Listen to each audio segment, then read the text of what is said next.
And I give the call to the member for Grey. Thank you, Speaker. Today I rise to speak on a grave matter of fairness and fiscal responsibility. The reality is every day ordinary Australians pay the price for a government that has decided to spend money as if it grows on trees.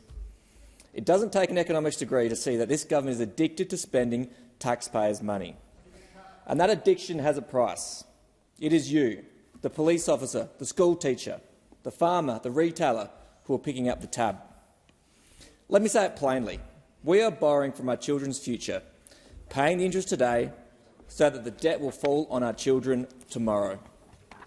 The cost of living is soaring. Rent is up 21%, food costs up 16%, mortgages up $1,800 a month on average, and power prices 46% and increasing. And you cannot separate the borrowing and the spending from the environment in which jobs become harder to find, wage growth stagnates, and regional families feel left behind.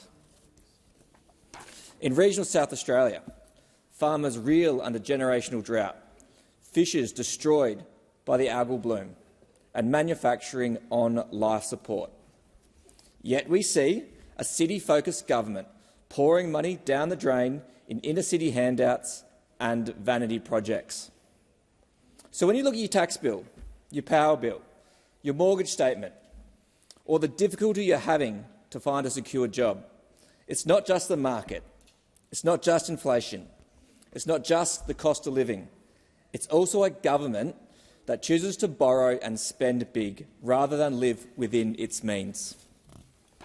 Let me walk you through the arithmetic of what debt servicing means in everyday terms, because regional Australians understand numbers.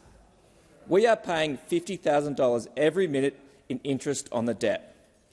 That's roughly $72 million per day. Money that could have been spent on upgrades to regional hospitals, fixing the roads we rely on, supporting community housing in towns like Port Pirie, and helping businesses hit by the algal bloom, drought and the unaffordable housing prices. So what do we see for regional South Australia? We see a government that is focused on inner-city spending and confusing tax grabs, while regions, again, miss out.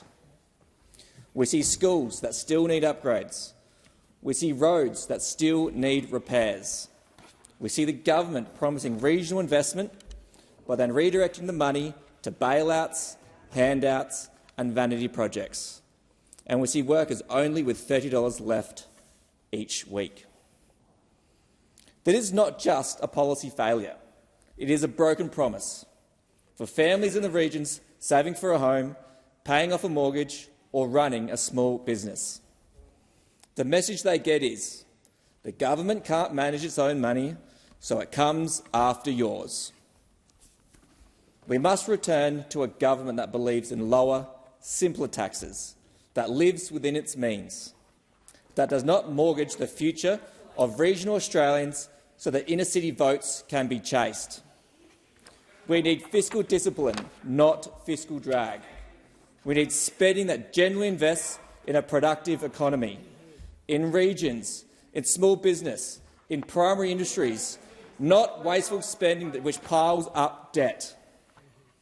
Speaker, I return to the shadow government's motion. The government spending spree is being paid for by everyday Australians in their tax returns, their electricity bills, mortgage statements and in their struggle for jobs. Let me be clear. It is not the government who pays off the debt. It is not the bureaucrats who pay off the debt. It is the farmers, the teacher, the tradie, the small business operator, the regional family. That is who is carrying this government's burden. So I call on this government to stop the reckless spending, stop the endless tax fest and hollow promises. Give Australians the respect of knowing you will live within your means like everyone else has to. Speaker, if government spending is a tool, spend it on value-adding initiatives like hospitals, roads, schools and energy resilience in towns like Port Lincoln and Port Parham. Let it help our small businesses recover. Let it support jobs and growth in regional Australia. Let's do it in a way that does not leave our children paying the interest.